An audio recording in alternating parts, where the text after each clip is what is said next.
Hey there guys, so yeah, here we are, the 30th anniversary of Power Rangers, Mighty Morphin Power Rangers once and always. So many emotions right now, there's a lot of aspects in this I loved, there were some I was scratching my head around, but all in all, as a love letter to Power Rangers, especially that first season of Mighty Morphin, it succeeded on that aspect. Let's just get the most obvious thing out of the way. After decades, it's great to see David Yost and Walter Jones back in these iconic roles. They were phenomenal. Their acting and action stuff was great. I mean, I like the fact you got Zach, who's still doing his hip-hop keto, and you got Billy, who's kind of dealing with his mistakes. Charlie Kirsch as Mean. Trini's daughter was a fantastic addition. I think she deals with a lot of heavy stuff in the special, and she pulls it off nicely. It's nice to see Catherine and Rocky there. I mean, it's obviously they were just there just to fill in the gaps, but considering the material they got, I think they did a really good job. I gotta say, everything to do with production and set design is just incredible. Everything from like Rita's Moon Palace, the interior of it looks really cool. The juice bar looks amazing. It looks like nothing has changed. The new command center looks really cool. I mean, I don't understand. There's a viewing globe in the background, but they don't need it. And the way it was shot is just incredible. And I was saying to my dad, like, New Zealand in this looks phenomenal. It looks beautiful. And he made this interesting remark saying, like, New Zealand looks more British than Britain. I like the fact that it's its own self-contained story. The way they bring back Rita is nicely handled. Everybody thought, including me, thought it was going to be something to do with like Lord Zed and Scrozzle from Dino Fury.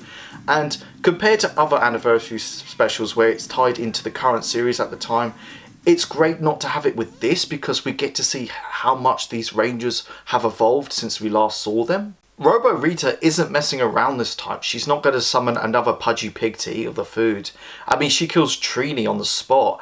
And I like the fact they use the word kill because there are stakes in this. People can die. You got putties throwing people off buildings. It's nice that we got to see some like upgraded versions of some old school monsters like Snizzard and Minotaur. And it's funny, the original Snizzard was voiced by Breaking Bad's Bryan Cranston before he was famous. Imagine they asked him to come back. I mean, his career would be like full circle. Now the Megazord stuff itself. I know there's an argument like, why didn't Hasbro ask Toy for the model suit and not do the CGI? For me, I kind of liked it a lot actually. I mean, yes, at times it looked a bit clunky, but they could have gone for a lazy approach, like just summon the Megazord without any kind of transformation sequence, one slash to the monster, and that would be it. But they went above and beyond. I mean, it's nowhere on the same level as like Pacific Rim, of course, but considering the budget and what they were able to do, it's a good step towards better CGI Megazord battles, and you got to admire it's way better than the 1995 movie. But I like the fact that we got to see like a CGI version of like the summoning of the swords and the transformation sequence. I mean, it was so true to the original.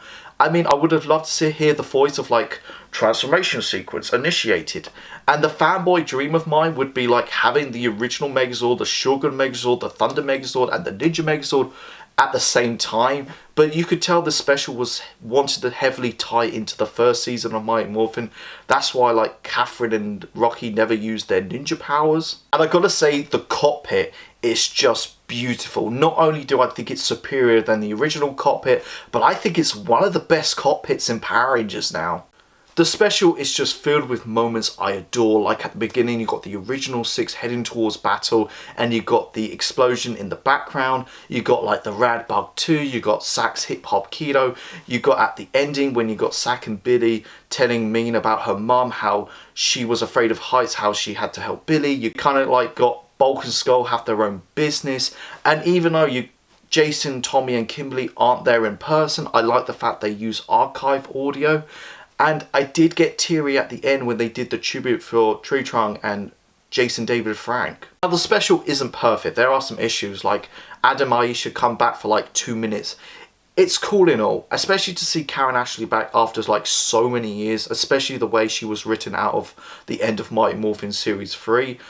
But I would have swapped them for Bulk and Skull. I mean, with that amount of screen time, and use them and somehow integrate them into the story. And the scene when Mean uses the Rag Bug 2 to run over some putties to help this couple, they could have used that to develop her character, like, and prove that she is worthy to be the next Yellow Ranger. Overall, Mighty Morphin Power Rangers Once and Always was so rewarding. It was great to see these characters again and see how much they evolved. It was a great tribute to Trini's legacy. At times, yes, it was cheesy and corny, and I thought it would be, like the time they had to use a giant magnet to capture the monsters.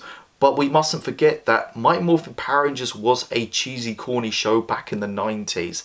And I watched it twice on Wednesday. I watched it in the morning and I watched it late at night with my dad. And it kind of hit me. Like, I used to watch these characters back when I was like, I don't know, 4 or 5 years old. I watched them on Fox Kids or on VHS. And now, many years later, I'm watching it on Netflix and I'm 28 years old and I'm watching it with my 52-year-old dad. And it meant so much for me, and it was a love letter to the fans, and for that, it succeeds on that.